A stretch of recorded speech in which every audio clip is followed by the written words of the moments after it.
Hello students, welcome back in world politics. जैसा कि हम लोगों ने चैप्टर सेकंड स्टार्ट किया था, लेकिन बीच में कुछ टेक्निकल प्रॉब्लम्स की वजह से क्लासेस ब्रेक हो गई थी। Again we have to start this. Introduction हो चुका है। टॉपिक सोवियत सिस्टम के बारे में भी हम लोग पढ़ चुके हैं। According to the new syllabus हमें इसमें पढ़ना है। अगला जो टॉपिक वो है डिसइंटीग्रेशन ऑफ सोवियत यूनियन, यानी सोवियत संघ का विघटन। सोवियत संघ का जो विघटन है, इसमें मिखाइल गोर्बाचेव की महत्वपूर्ण भूमिका रही है। तो इनके साथ जो समसामयिक घटनाएं घटित होती हैं, उनको हम पढ़ते और समझते चलेंगे, क्योंकि ये जो नेता हैं ये इसके डिसइंटीग्रेशन की कहानी से जुड़े हुए हैं। तो आइए देखते हैं क्या इसमें बताया गया है। Mikhail Gorbachev, who had become the General Secretary of the Communist Party of the Soviet Union in 1985, यानी Mikhail Gorbachev who had become the General Secretary of the Communist Party, Soviet संघ में जो कम्युनिस्ट पार्टी उन दिनों राजनीति चला रही थी, उसके महासचिव बनाए जाते हैं मिखाइल गोर्बाचेव। कब? 1985, 1985 में। ये क्या सोचते हैं?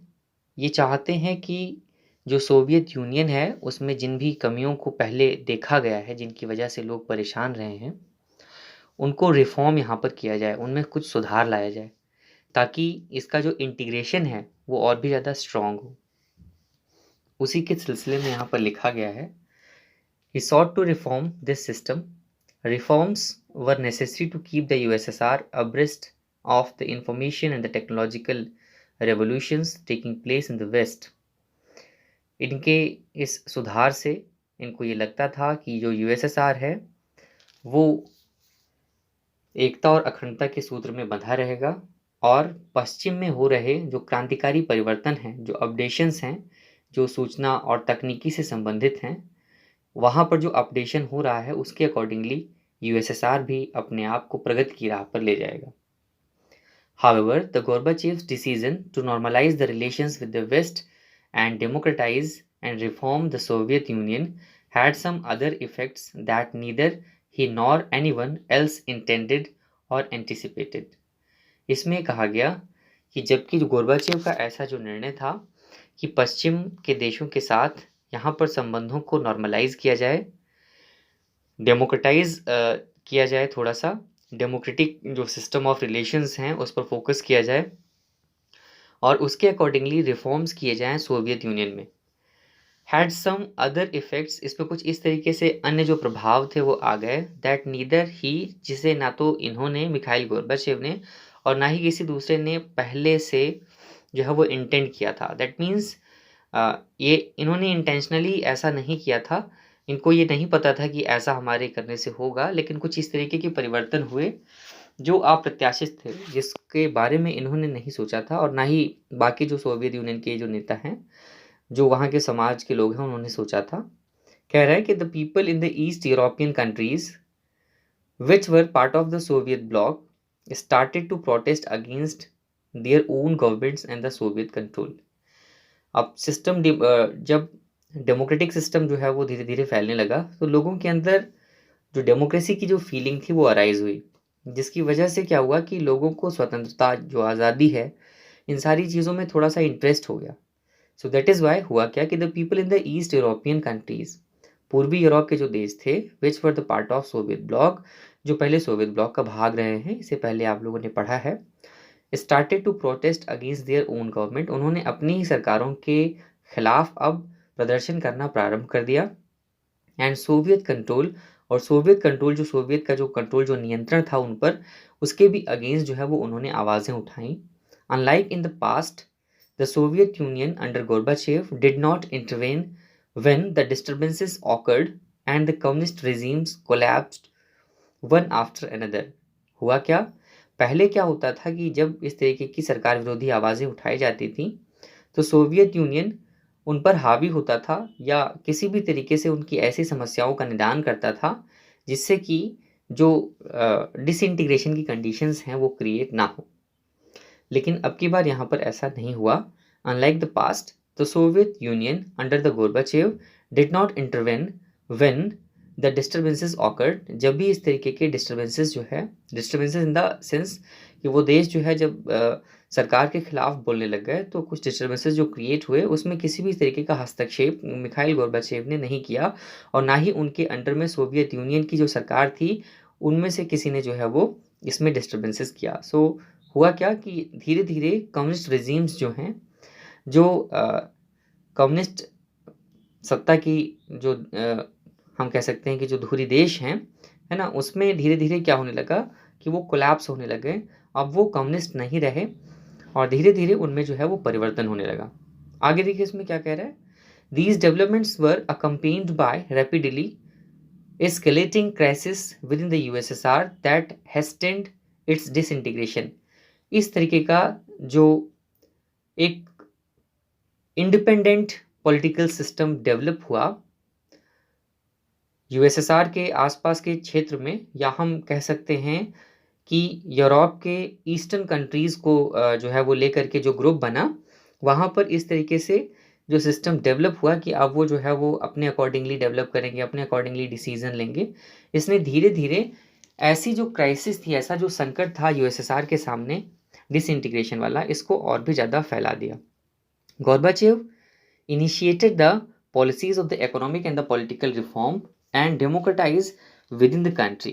गोर्बाचेव ने क्या किया, बहुत सारी ऐसी नीतियों को यहाँ पर जो है वो लागू किया जिससे आर्थिक और राजनीतिक सुधार हो सकते थे, लोकतांत्रिक व्यवस्थाएं स्थापित की जा सकती थीं।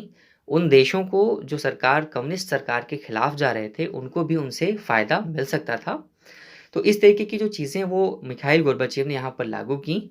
The reforms were opposed by the leaders with in the communist party. लेकिन कम्युनिस्ट पार्टी के ही जो लीडर्स थे उन्होंने ऐसे रिफॉर्म्स, ऐसे सुधार का विरोध किया। उन्होंने कहा कि ये हमारे आदर्शों के खिलाफ है, जिसकी वजह से क्या होता है, a coup took place in 1991 that was encouraged by communist party hardliners. इसमें कहा गया कि जो कूप है took place in the 1991 that was encouraged by communist party hardliners. Communist party के जो हार्डलाइनर्स थे उनके द्वारा जो है वो एक कूप यहाँ पर एक अभियान इस तरीके से चलाया गया 1991 में, ठीक है, जिसकी वजह से क्या हुआ, the people had tested the freedom by then and did not want the old style rule of the communist party. ठीक है, अब इन्होंने ये जो कूप स्टार्ट किया कि लोगों की आवाज़ों को दबाया जाए, ये यहाँ पर काम नहीं कर सका, क्योंकि जब तक ये लोग ऐसी प्रक्रियाओं का प्रारंभ करते कि उनका दमन किया जा सके, सरकार विरोधी आवाज़ों को दबाया जा सके, तब तक क्या हो चुका था कि जो वहाँ के लोग थे उनको स्वतंत्रता का स्वाद मिल चुका था। एक बार जिस भी व्यक्ति ने, जिस भी शासन के लोगों ने स्वतंत्रता का स्वाद चख लिया, उन्होंने फिर दोबारा वहाँ पर किसी दूसरी सरकार को पसंद नहीं किया। वही यहाँ पर भी हुआ। The people had tested the freedom by then and did not want the old style rule of the communist party. और उन्होंने दोबारा कम्युनिस्ट पार्टी की वो पुरानी परंपरागत नीतियों के शासन को स्वीकार नहीं किया। अब यहाँ पर बात आती है आगे, Boris Yeltsin emerged as a national hero. वहाँ पर बोरिस येल्त्सिन जो है वो वहाँ पर राष्ट्रीय एक नायक के रूप में उभरते हैं, एक नेशनल हीरो के रूप में जाने जाते हैं। इन अपोजिंग दिस कूप, उन्होंने जो है वो इस कूप को, इस जो है वो अभियान को अपोज किया, इसका विरोध किया, इसे रोकने की कोशिश की। आगे देखिए इसमें क्या कह रहा है, the Russian republic where Yeltsin won a popular election. Russian republic में येल्त्सिन ने जो है वो एक लोकप्रिय इलेक्शन को जीता। Began to shake off centralised control, power began to shift from the Soviet centre to the republics. अब धीरे धीरे सोवियत सेंटर से पावर जो है वो रिपब्लिक्स की तरफ, यानी उसके ग्रुप में रहने वाले जो देश थे उनको जो है वो ट्रांसफ़र हो रही थी। यानी धीरे धीरे ऐसे राष्ट्र, ऐसे रिपब्लिकन कंट्रीज़ अब जो है वो इंडिपेंडेंट हो रहे थे, specially in the more Europeanised part of the Soviet union. Soviet union का जो यूरोप का भाग था, वहाँ की जो कंट्रीज़ थी वहाँ पर इस तरीके के सिस्टम्स, यानी जो पावर ट्रांसफ़र के सिस्टम्स थे वो चल रहे थे, which saw themselves as the sovereign state. और उनको धीरे धीरे एक संप्रभु राष्ट्र के रूप में जाना जा रहा था, सॉवरिन स्टेट के रूप में जाना जा रहा था। सॉवरेन का मतलब आप समझते ही हैं, यहाँ पर कोई कंट्री अपने मामलों में स्वतंत्र हो, उस पर जो है वो किसी दूसरे कंट्री का शासन न थोपा जाए, या वह देश दूसरे देश के आदेशों का पालन करने के लिए बाध्य ना हो, मजबूर ना हो, वह स्वयं अपने निर्णय ले सके, ऐसी कंट्री को सॉवरेन स्टेट कहते हैं। यहाँ पर वही बताया गया है, the central Asian republics did not ask for the independence and wanted to remain with the Soviet federation. ठीक है, तो जो सेंट्रल एशियन रिपब्लिक है, did not ask for independence and wanted to remain with the Soviet federation, जो central Asian republics थे वो उसी के साथ जुड़े रहे, उन्होंने इंडिपेंडेंस की बात यहाँ पर नहीं की। In December 1991 under the leadership of Yeltsin के नेतृत्व में Russia, Ukraine and Belarus, three major republics of the USSR, declared that the Soviet Union was disbanded. इन्होंने जो है वो सामूहिक रूप से इस बात की घोषणा की। येल्सिन के लीडरशिप में रशिया, यूक्रेन और बेलारूस, ये थ्री मेजर रिपब्लिकन कंट्रीज थे, इन्होंने इस बात की घोषणा की कि यूएसएसआर जो है ये डिसबैंड हो गया है, यानी अब इनका जो समूह था उसका विघटन हो गया है, और the communist party of the Soviet Union was banned. और यहाँ पर जो कम्युनिस्ट पार्टी काम कर रही थी सोवियत यूनियन में, कम्युनिस्ट विचारधाराओं के जो राजनीतिक दल थे उस पर यहाँ पर प्रतिबंध लगाया गया, and the capitalism and democracy were adopted. पहले यहाँ पर सोशलिज्म और कम्युनिज्म का जो सिस्टम था वो था, अब यहाँ पर क्या हुआ, कम्युनिस्ट पार्टी पर बैन कर दिया गया, कैपिटलिज्म यानी पूंजीवादी व्यवस्था वही अमेरिका वाली, एंड डेमोक्रेसी, ठीक है, तो कैपिटलिज्म और डेमोक्रेसी वर एडॉप्टेड, इसको वहाँ पर स्वीकार किया गया, अडॉप्ट किया गया as the basis for the post Soviet republic, ताकि इसके बाद का जो सोवियत रिपब्लिक हो वो ऐसी चीज़ों को जो है वो अपना सके, इसके बारे में कहा गया। फिर आगे देखिए क्या कह रहा है, the declaration on the disintegration of the USSR and the formation of the Commonwealth of independent state CIS came as surprise to the other republics, especially to the Central Asian ones। कह रहा है the declaration of the disintegration, इस बात की घोषणा कि USSR का विघटन हो चुका है, and the formation of the Commonwealth, और कॉमनवेल्थ कंट्रीज का एक ग्रुप बनाया जा चुका है, came as surprise to the other republics, बाकी सारे रिपब्लिक्स के लिए ये एक जो है वो चौंकाने वाली घटना थी, क्योंकि वो कभी ऐसा नहीं सोच रहे थे कि यूएसएसआर का विघटन हो जाएगा। स्पेशली ये जो घटना है वो सबसे ज़्यादा चौंकाने वाली किन लोगों के लिए थी, तो इसमें बताया गया specially to the central Asian ones, जो मध्य एशिया के देश थे उनके लिए थी। The exclusion of these republics was an issue that was quickly solve by making them founding members of the CIS। Exclusion of these republics, ऐसे जो रिपब्लिक्स थे जिन्होंने अपने आप को यूएसएसआर से एक्सक्लूड किया था, जल्दी ही इन्होंने अपनी संप्रभुता और अपनी इस तरीके की राष्ट्रनीति को बनाए रखने के लिए CIS कंट्रीज़ का एक ग्रुप बनाया और ये उसके फाउंडिंग मेंबर बने। Russia was now accepted as the successor state, और रशिया जो है वो इसमें एक उत्तराधिकारी राष्ट्र के रूप में उभरा। उत्तराधिकारी राष्ट्र का मतलब, भाई देखो क्या होता है कि सोवियत यूनियन ने बहुत सारी इस तरीके की ट्रीटीज़, बहुत सारी इस तरीके की संधियाँ की थी, समझौते किए थे, निगोसिएशंस किए थे। अब इन सारी चीज़ों को, जो समझौते पहले किए गए थे, इन सारी चीज़ों को आगे निभाएगा कौन?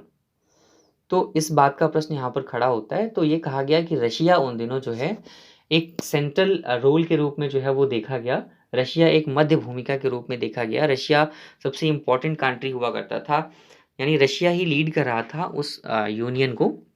तो ऐसी कंडीशन में जो रशिया मेन पार्ट जो है जो बचा, कंट्री के रूप में जिसे जाना गया, यूनियन के रूप में नहीं, कंट्री के रूप में जिसे जाना गया, तो Russia was now accepted as the successor, उसे ही सोवियत संघ का उत्तराधिकारी माना गया। State of the Soviet Union, it inherited the Soviet seat in the UN security council. UN security council यानी यूनाइटेड नेशन के सिक्योरिटी काउंसिल में, सुरक्षा परिषद में पहले सोवियत संघ की जो सीट हुआ करती थी, अब वो सीट किसको दे दी गई? रशिया को दे दी गई, क्योंकि उसका उत्तराधिकारी कौन है? रशिया है।